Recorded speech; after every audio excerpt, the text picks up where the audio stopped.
అదరకొట్టే కారం రంగు రుచి ఆచి కారం పొడి. సొంతింటి కల నెరవేరుతుందన్న సంతోషం ఆ కుటుంబంలో ఎంతో కాలం నిలవల. కొత్త ఇంట్లో నిద్రపోవాలని ఆశపడ్డ ఆ తండ్రి కొడుకులు అదే ఇంటి సాక్షిగా శాశ్వత నిద్రలోకి జారుకున్నారు. సూర్యాపేట జిల్లా చివ్వెంలో జరిగిన ఈ విషాదం వింటే ఎవరికైనా కన్నీళ్ళు వస్తాయండి. మదాసు బుచ్చయ్య రెవెన్యూ కార్యాలయంలో జూనియర్ అసిస్టెంట్గా పనిచేస్తూ తన కుటుంబాన్ని ఎంతో బాధ్యతగా సాగుతున్నాడు. ఆయనకు ఆరోగ్యం సహకరించకపోయినా చిన్న కుమారుడు లోకేష్ తన తండ్రికి నీడలా ఉంటూ ప్రతి పనిలో కూడా చేదోడు బాదోడుగా నిలిచాడు. స్వగ్రామంలో కొత్తగా ఇల్లు నిర్మించుకుంటున్నారు. ఆ ఇంటి పనుల కోసం నీటిని అందించేందుకు ట్రాక్టర్ ట్యాంకర్ను తెచ్చారు. ఆ ట్యాంకర్లోని మోటారు వల్ల విద్యుత్తు ప్రసరిస్తుందనేటువంటి విషయం వాళ్ళు గమనించాల. పని ముగిశాక మోటార్ తీయబోయిన బుచ్చయ్య ఒక్కసారిగా విద్యుత్ ఆఘాతానికి గురయ్యాడు. కళ్ళ ముందే తండ్రి కుప్పకూలిపోతుంటే చూసి తట్టుకోలేకపోయాడు ఆ కొడుకు. నాన్నను కాపాడాలన్న తపనతో లోకేష్ పరుగున వెళ్ళాడు.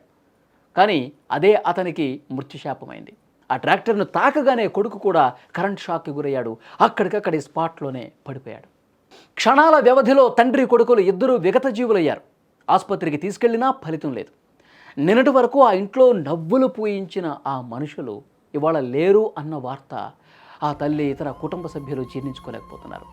కొత్త ఇంటి గృహప్రవేశం చూద్దామనుకున్న కళ్ళు కన్నీటి సంద్రంతో మునిగిపోయిన పరిస్థితి.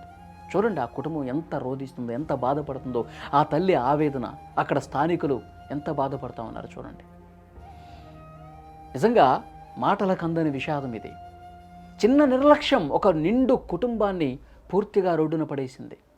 అమ్మా నాన్నలకు అండగా ఉండాల్సిన కొడుకు, భార్యా పిల్లల్ని చూసుకోవాల్సిన తండ్రి ఇద్దరూ ఒకేసారి ఈ విధంగా కరెంటు షాక్కు గురై చనిపోవడంతో ఆ గ్రామంలో పూర్తిగా విషాదం అలుముకున్నట్టు.